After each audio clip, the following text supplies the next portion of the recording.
नमस्कार, मीडिया हलचल देख रहे हैं आप। मैं हूं आपके साथ कृष्णा। जहां आजमगढ़ में उपचुनाव चल रहा, वहीं समाजवादी पार्टी के तमाम बड़े नेता, विधायक और उनके गठबंधन साथी लगातार आजमगढ़ में बने हुए हैं।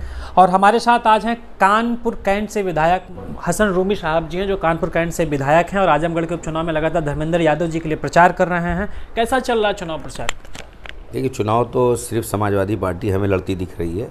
दूसरे दल कहीं ना सड़क पे दिख रहे हैं, ना कहीं उनका कोई हमें कोई सपोर्टर या वोटर दिख रहा है। लेकिन अब चूँकि चुनाव है तो थोड़ा बहुत तो कहीं ना कहीं जो जिसकी आइडियोलॉजी से बिलोंग करता है उसको वोट देगा। लेकिन समाजवादी पार्टी के टक्कर में दूर दूर तक कोई है नहीं। अखिलेश यादव जी के खाली करने के बाद जब धर्मेंद्र यादव जी के नाम की प्रत्याशिता की घोषणा हुई तो यहाँ की जनता ने, हमें लगता है कि बहुत ज़्यादा वेलकम किया उनका। और उनके पसंदीदा और लोकप्रियता का अंदाज़ ये लग रहा है कि हर व्यक्ति उनके व्यक्तित्व से, उनकी सरलता से, उनके जो सदन में जिस तरीके से पिछड़ों और अल्पसंख्यकों और दलितों और गरीबों की आवाज़ उठाते रहे हैं, उनकी कार्यशैली से प्रभावित होकर आजमगढ़ की जनता लगातार जनाधार बढ़ता दिख रहा है। इसलिए कोई टक्कर में है नहीं। हम बात करें जहां बीएसपी से गुड्डू जमाली जी हैं, लगातार कहते हैं कि आजमगढ़ के लाल को आप लोग वोट करिए, सपोर्ट करिए। वहीं जो भारतीय जनता पार्टी से दिनेश लाल यादव निरहुआ है, वो लगातार कहते हैं कि सैफई जो भी कोई चुनाव लड़ेगा, सैफई परिवार से ही चुनाव लड़ेगा, इस तरह से आरोप लगाते हैं। तो उसको लेकर आप क्या कहें? देखिए, निरहुआ तो हमें लगता है इनके पास कोई कैंडिडेट नहीं था। तो निरहुआ जब हारे थे तो लाखों वोट से हारे थे। और गुड्डू जमाली की अगर आप बात करते हैं तो गुड्डू जमाली जिस पार्टी के प्रत्याशी, इससे पहले वो किसी और पार्टी के थे। तो जिस पार्टी ने आजमगढ़ की जनता की भावनाओं के खिलाफ काम किया है, 10 विधायक आजमगढ़ के समाजवादी पार्टी के बने। और उस पार्टी की मुखिया जिस पार्टी के वही प्रत्याशी हैं, अपना वोट ट्रांसफ़र करके यहाँ के 10 विधायक की और यहाँ के मतदाताओं के खिलाफ जो काम किया है, उसका जवाब आज आजमगढ़ की जनता इस बार ऐसा देगी कि दोबारा कभी भी गुड्डू जमाली उस दल से लड़ने के लायक नहीं बचेंगे जिस दल से लड़ रहे हैं।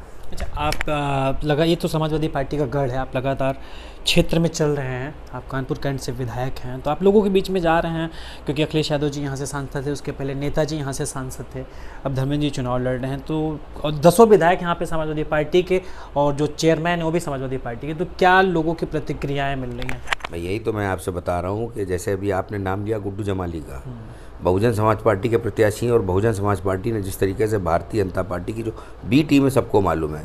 तो ए और बी जब दोनों साथ में लड़ रहे हैं तो यहाँ के जनमानस की भावनाओं के खिलाफ अगर कोई प्रत्याशी और उसकी पार्टी उतरती है तो उसका जवाब लोकतांत्रिक तरीके से अपने मतदान से आने वाले 23 तारीख को जब देंगे तो इसको आपको खुद ही पता चल जाएगा। अभी जब अखिलेश यादव जी जितने वोट से जीते हैं, उससे 3 गुना ज़्यादा वोटों से जीतने जा रहे हैं हमारे धर्मेंद्र यादव जी। विधायक जी, इस समय देश पूरा जल रहा है। अग्निवीर जिस तरह जो आया है सैनिकों के 4 साल में, संविदा कर्मी को लेके पूरा देश, जो छात्र नौजवान है, लगातार आगजनी हो रही है, ट्रेनें जलाई जा रही हैं और देखा जाए तो प्राइवेट साधनों को भी जला दिया जा रहा है, काफ़ी पूरा देश जल रहा है। तो उसको लेके क्या प्रतिक्रिया है? देखिए, जिस समय मोदी जी ने हिंदुस्तान की कमान संभाली थी हिंदुत्व के नाम पर, तो उस समय तो आम हिंदू ये समझ रहा था कि हमारी भावनाओं के अनुसार मोदी जी आए हैं और मोदी जी हिंदुत्व को बढ़ावा देंगे। तो मुझे नहीं लगता कि आम हिंदुओं की भावनाओं के अनुरूप काम कर रहे हैं मोदी जी। मोदी जी कारपोरेट हिंदुत्व की बात करते हैं। इस समय हिंदुस्तान के अंदर जो सरकार चल रही है वो प्राइवेट गवर्नमेंट है, कारपोरेट की गवर्नमेंट है। और उस गवर्नमेंट को जब चूँकि वो प्राइवेट गवर्नमेंट है, कारपोरेट गवर्नमेंट है, आपने कभी नहीं सुना होगा कि 4 साल के लिए किसी देश की, अब जो देश सेवा के लिए आ रहा है उसका नैरेटिव या उसकी मनोकामना देश के सेवा की होती है, ना कि तनख्वाह की होती है, ना कि उसकी होती है।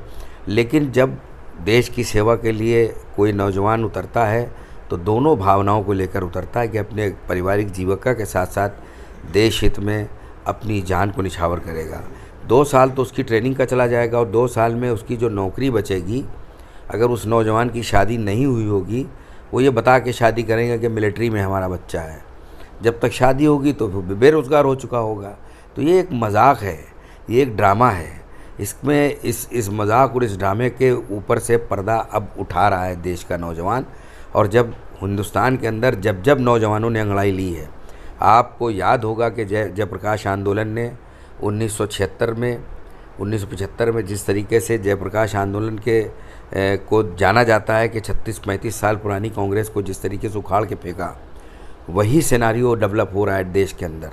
और मुझे तो लगता है उससे भी भयावह स्थिति आने वाली, क्योंकि जब तो थोड़ा बहुत रोज़गार था भी, अब तो रोज़गार नाम पे सिर्फ खिलवाड़ है।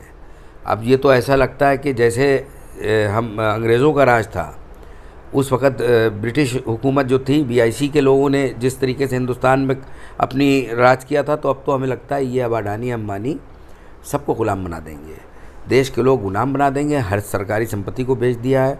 अब आप बताइए, हिंदुत्व के नाम पे सरकार बनाई, आप अधिकतर अच्छी पोस्टों पे अधिकतर कर्मचारी, और क्योंकि बहुसंख्यक हैं ये, बहुसंख्यक कर्मचारी भी थे, बहुसंख्यक अधिकारी भी थे, उनको सबको बर्खास्त किया जा रहा है, नौकरी से हटाया जा रहा है, और 4 साल और 3 साल की नौकरियां ठेके पे इस तरीके से देकर ये तो एक मजाक उड़ाया जा रहा है।